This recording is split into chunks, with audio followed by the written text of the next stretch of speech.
Outbreak, we can speak now to Gabriela Arenas, Coordinator of Regional Operations in Africa for the International Red Cross. Thank you very much indeed for speaking to us here on France 24 today.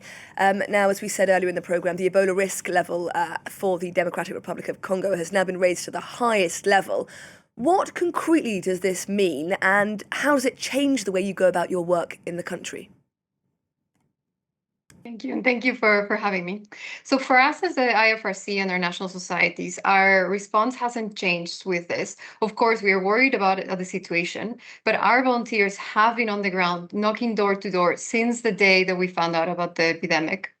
So as the IFRC, we are scaling up all of our efforts. We're mobilizing expert teams. We're dispatching critical supplies. We're scaling community engagement and mobilizing our safe and dignified teams across the country. Now, our work is not only in the DRC. We are also working with the teams with the Uganda Red Cross in Uganda, but also supporting the national societies in the neighboring countries with their readiness activities. Now, 3 Democratic Republic of Congo Red Cross volunteers have died from Ebola in Ituri province. What are the conditions on the ground that mean that Red Cross staff aren't able to sufficiently protect themselves from this virus? Yeah, first, what I like to say is that we are very deeply saddened by what has happened in the DRC with the 3 volunteers. And as the IFRC, we're extending our condolences to their families, to their loved ones, but also to all the volunteers and the teams that work with these 3 volunteers. The situation on the ground, as you mentioned, is very tough. There is a lack of PPE. And a lot of the support that they need to do this, the activities, particularly the SDB activities. So as the IFRC, I mean, we're really trying to make sure that all of our staff, all of the volunteers have all the right equipment that they need. And this is why we're mobilizing all this critical equipment from our bases in Kinshasa, in Dubai, but also from the regional office.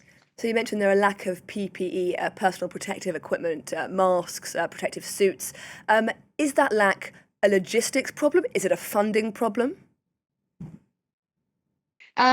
It's a bit of both, I would say.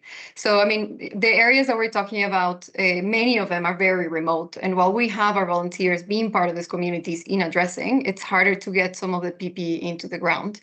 So, yeah, I mean, we had also been working with the last Ebola outbreak in the other side of the country last year. So we have some items on the ground that we're really trying to move and make sure that they can get to our teams as fast as possible. Duty of care is one of the most important things for us. So we really want to make sure all of our staff and all of our volunteers are well protected. Now, we've already seen one care facility attacked, set on fire, in fact, by family members furious that the body of their loved one wasn't released for burial because, of course, bodies of Ebola victims are extremely infectious. What exactly is at the root of these instances of conflict between medical staff and the local population, as far as you understand it?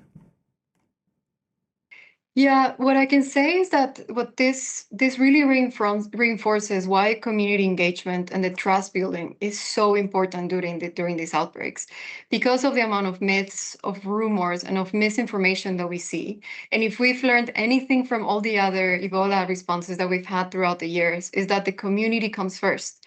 So that's why a big focus of our response is to make sure that we can work with the communities, within the communities, through our local volunteers, to ensure that we can share their information, address the myths, address the rumors, but ensure also that people in these communities feel safe with the information that is coming. There is a lot of fear, and it makes sense. Ebola is a scary disease. So what we're really trying to do is to be there for the communities and to help them understand and have the right information to address some of these root causes.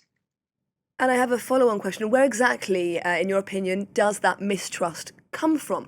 Where does that tension originate? Well, I think you have communities that have been going and suffering through Ebola outbreaks for many, many years.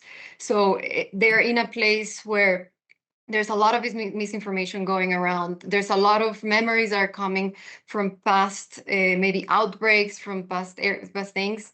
The way that we also do we have to do the safe and dignified burials sometimes can be a bit scary because of the amount of PPE that you see in our volunteers and our teams. But what we really try to do is to ensure that all of the work that we're doing is really rooted in the cultural traditions of the areas, and we really take cultural sensitivity as a key priority, which is why, again, our volunteers and the Red Cross volunteers are so important so that we can work through all of this.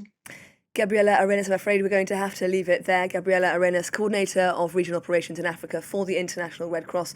Thank you very much and good luck with your efforts.